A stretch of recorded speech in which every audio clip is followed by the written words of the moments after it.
المغرب بلد كورة، ولكن ماشي بحال أي بلد. من بعد مونديال قطر 2022 العالم كامل تفاجأ. منتخب مغربي بدأ رحلته بتواضع وسالات بالصعود الأول مرة في التاريخ لنصف نهائي كأس العالم. كانوا كيقولوا مستحيل، ولكن المغرب ورى العالم أن المستحيل ما كاينش. ولكن الصدمة الكبيرة ماشي غير في الأداء ديال المنتخب.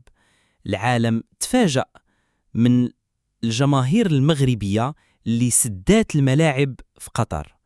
أعلام، أناشيد، دموع وفرحة وحدات ملايين الناس في كل قارات العالم.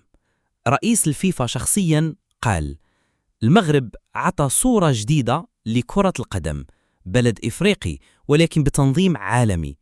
وهنا ولات النقطة الفاصلة، المغرب ما بقاش غير مشارك، ولا قوة كروية في العالم. المفاجآت ما سالاتش. بعد سنوات من العمل المغرب ربح شرف تنظيم كأس العالم 2030 مع إسبانيا والبرتغال.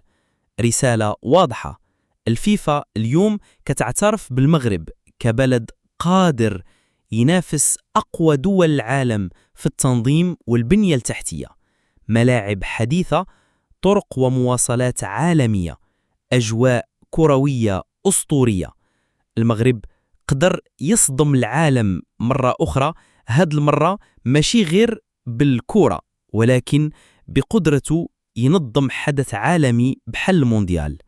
من الدار البيضاء حتى الدوحة، من الرباط حتى مدريد، المغرب اليوم ولا قصة إلهام. بلد صغير في المساحة ولكن كبير في الحلم والطموح. العالم كامل تفرج والعالم كامل تصدم، والمغرب باقي غادي قدام. المغرب بلد ديال الحلم الكروي. بعد ما صدم العالم في مونديال قطر 2022 جات اللحظة التاريخية. المغرب غادي ينظم كأس العالم 2030 مع إسبانيا والبرتغال.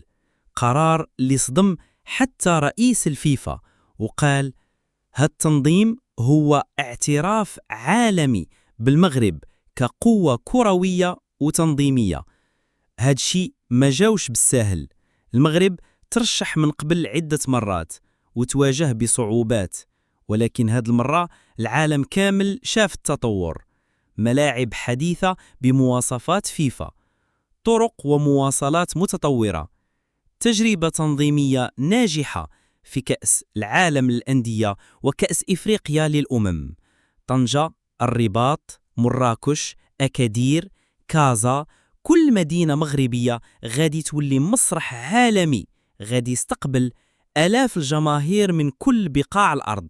هادشي ماشي غير كرة، هادي فرصة باش المغرب يوري ثقافته وحضارته وضيافته للعالم. مونديال 2030 غادي يكون مختلف. لأول مرة في التاريخ 3 قارات غادي يشاركوا في تنظيم واحد، والمغرب غادي يكون الواجهة الإفريقية ديال هاد الحلم. المغرب ماشي غير بلد كرة، المغرب اليوم قصة نجاح عالمية. ومن المونديال قطر حتى المونديال 2030 الرسالة واضحة: المغرب صدم العالم وباقي المفاجآت جاية. لا تنسى الاشتراك في القناة، الإيك، البرتاج، وشكرا عن المشاهدة. تم التقديم من طرف أنس اعتمادا على إحدى الدراسات.